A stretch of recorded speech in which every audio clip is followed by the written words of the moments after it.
What's going on, guys? Welcome back to another video. I'm just checking that's there. Apologise for the wind noise or the road noise if you do pick up on it.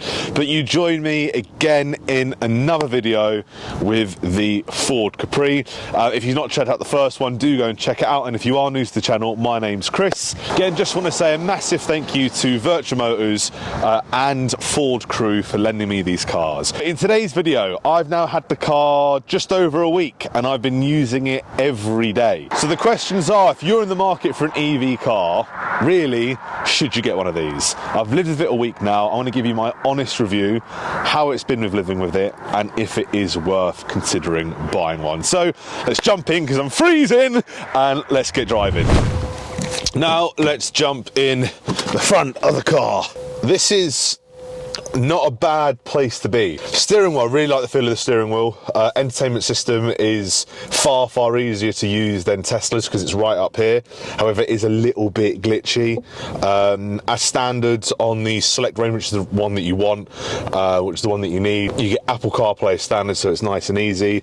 But yeah, it's not a bad place to be. The seats are lovely. Like, they are one of the most comfortable seats I've actually sat in, and unlike other cars, they have decent bolstering. It's not like sports seats, but a nice like quilted effect there. And the materials here are a bit, I don't know, they're a bit like, they feel almost like commercial, if that makes sense. Not a massive fan of these, and look, this looks very familiar to VW. Generally quite a nice place to be, but the car does feel big. It does feel wide. It is a big car, but yeah, it's not a bad place to be. Space in the back. So I've set this seat quite far back. It's a little bit cramped. A little bit cramped. Now this is my driving position. I'm 6 foot, so let's jump in. Now that is better. It's got loads of whoa, bloody hell, loads of headroom. So that's not bad. However, you feel like you're sitting higher than the driver's seat, which is, it is spacious in there, I have to say. And these seats are bloody lovely. They are probably one of my favourite things of this car, if I'm being honest. But plenty of room. That's a bit cramped if you want a passenger that just wants to chill, go to sleep. However, I'm 6 foot. I'm quite comfortable there. If anything, I'm quite far away from the steering wheel. And there's plenty there. There's plenty here. So it is spacious. Isofix. If you've got a baby, which you probably would, or you probably have got a family, unlike other cars where you've got to like shove it right in, you literally undo these caps and they are right there just to slide in. Very easy to put a car seat in, which for me with a dad is something that you look for in a car because it's a hassle. Let's talk about boot space. Is it big? Is it practical? Can you get a pram in? Can you get your dog in? Can you get me in? I actually use this car. I do a little side thing on the side, and this car was round fill, and I was actually surprised of how much fit in it. You've got false floor here that drops by about 3 inches or so, but can it fit a 6 foot guy who likes to eat well? Will say, won't say chubby. Can it fit me in? Let's see. Oh, right. Easy. I reckon you could get someone else in here. Easy. Right. How'd you get out of here though? This could be an issue. Uh-oh. Oh, I'm stuck! Come on! Oh my God! Whoa!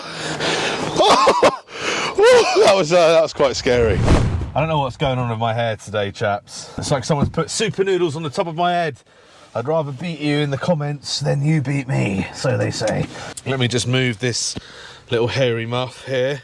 So you join me in the Ford Capri, where we're going to be answering a few questions. If you're in the market for an EV car, do you buy this one? And what is it like living with, and my honest review. So let's whack it into drive. Let's try to pull out of here and not write the car off, because that would be terrible. Whoa, a bit of wheel spin there.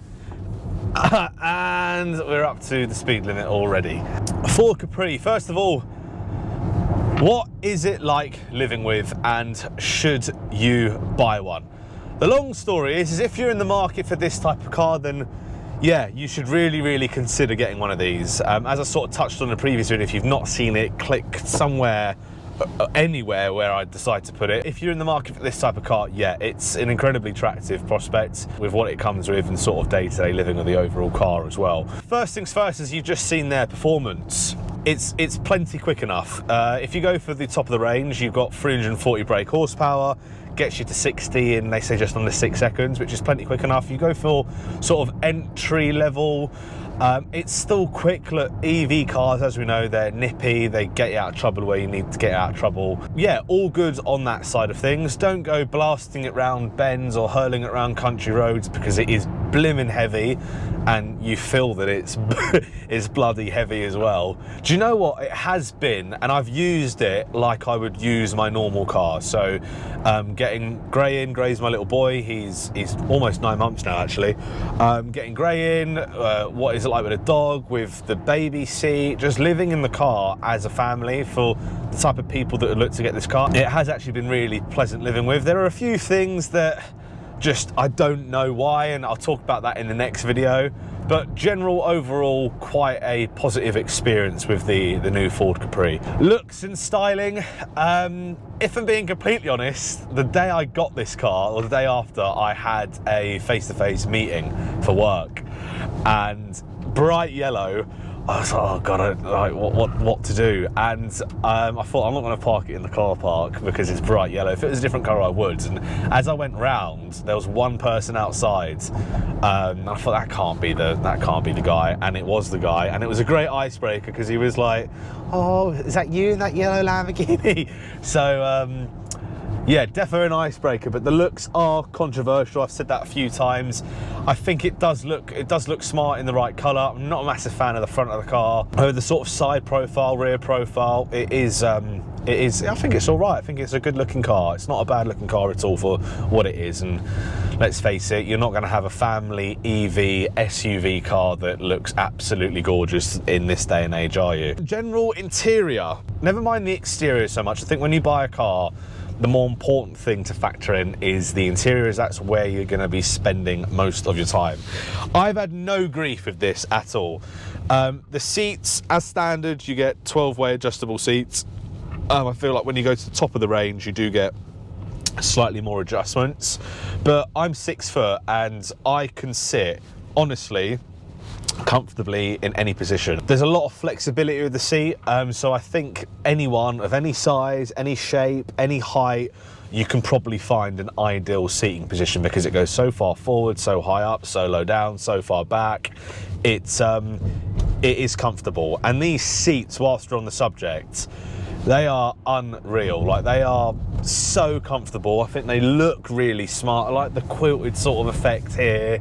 However, there are a few things within the interior that I'm not a massive fan of, right? So the first thing, and I think it's pretty much the only thing, like everything is nice in this car. Like the steering wheel gives off Ford GT vibes, like sort of squarish shape. I like the sound bar that you get. You don't get that as standard, you get that as you sort of go up the range. It's nice and big, it's nice and open, there's a lot of space in here. But what I don't like is this contrast in colour and the materials used, particularly here. It just feels sort of vanish. It feels like more commercial than luxury. Like, I wish they'd sort of put like a nice, like either black leather or sort of black Alcantara or fake Alcantara, because I think it would just make it so much nicer to be. I really, really do. So I think that is a bit of a letdown, because you do feel like you're in a bit of a... This area looks nice, but as soon as you get to around here and look across, it makes you feel you're in quite a plasticky sort of tin. The real question, which you're all probably asking, is the range, the real world range. Now, Ford claim that these cars can get anywhere sort of from 340 up to close to 400 miles of range. Now, this car that I'm in is expected to get around 340 miles of range. I've charged it twice now, and on both occasions, unfortunately, I've not quite got there. Now, that's not to to slag Ford off in any sort of way. And as I've said at the very beginning of these videos, Ford have said, be honest, there's no need to be biased, be honest about these cars. Now, let's be honest, a lot of cars, a lot of EV cars, if not all of them, the claimed mileage that they say you can get, you never really get. And that is in extreme scenarios, and it's been tested left, right and centre on YouTube, through like Matt Watson and CarWow. You don't quite get the range. Now, Tesla are probably closest to the claimed range that you get. However, realistically, in this dual motor one, the 79 kilowatt battery, I've got the best I've got, and I'm being completely honest here, is 280 miles, just over 281 miles. And the previous one to that was just under 280. And that's me driving it fairly modest. I put my foot down here and there just to test it, but it's mainly motorway mileage or like country, because where I live is sort of countrified, so getting onto the motorway or back lanes at 60 mile an hour.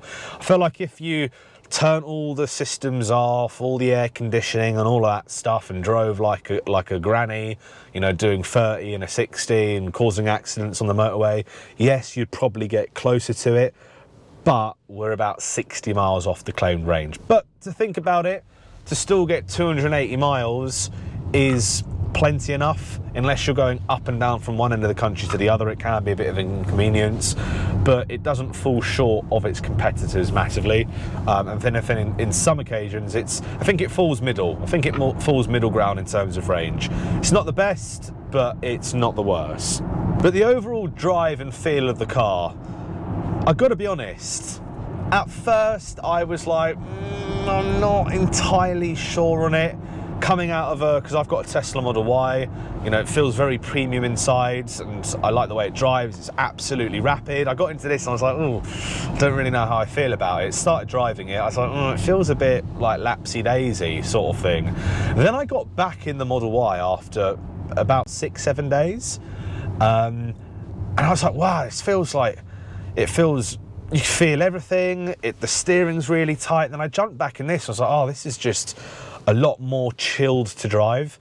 So I think that's to do with the fact that one of the factors to play with is the tyres and the alloys. You know, I've got quite big alloys and small tyre walls on the Tesla, which definitely makes the ride feel harder. But even where I pull out, sometimes where I pull out of my drive, or if I want to park in a certain way, I have to go down and spin around. Even spinning around, this is effortless in the steering. Like it's so light and it's so easy to drive in comparison to the Tesla. That's all I can really say on the matter. I've not driven too many EV cars, but I will say it is a nicer car to drive than a Tesla Model Y. I will say that openly. Shoot me in the comments if you want, but this is my honest experience. And it does feel fun. It definitely doesn't feel as secure or solid as other four-wheel drive cars I've driven. It definitely, for a big heavy car, it doesn't feel as heavy as you'd think. It's quite, it is a little bit floaty, but it is also quite direct in some ways, and the steering is nice and sharp and nice and precise. It's a nice car. So to be perfectly honest, if I were to round this car up, sort of living with it day in, day out, getting the dog in, getting the family in, it is an easy car to live with. It really is. And I touched on it before, the price of these cash, yeah, it's expensive cash, but most people finance it. And when you finance a car that ticks all of those boxes, which is spacious, is roomy, is clearly economical, don't have to pay for fuel or diesel. Yes, electricity can be expensive, but you can go on those overnight tariffs now where it costs literally like 4 or 5 quid to charge up a car. Can't go wrong with it. It's easy to live with. It's nice to drive. It's safe, it feels big, you feel safe driving it, and it's easy as anything to get the car seat in and out. The easiest car that I've actually had. You don't have to faff around with finding where the bar is to put it in. It's just got caps, you lift up, the bar's right there, car seat goes in like an absolute dream, and it's plenty big enough as well. So yeah, massive thumbs up in that regard. It's easy to live with, and if you are considering it an EV car, 100% definitely consider one of these, maybe not in this color. So yeah, thumbs up Ford. Not a bad car. It is big, but definitely strongly consider it, especially from a finance perspective, because they are incredibly competitive and what you get for your money is exceptional. So thank you again for watching this video. Don't forget to like, comment and subscribe, and I'll see you in the next one.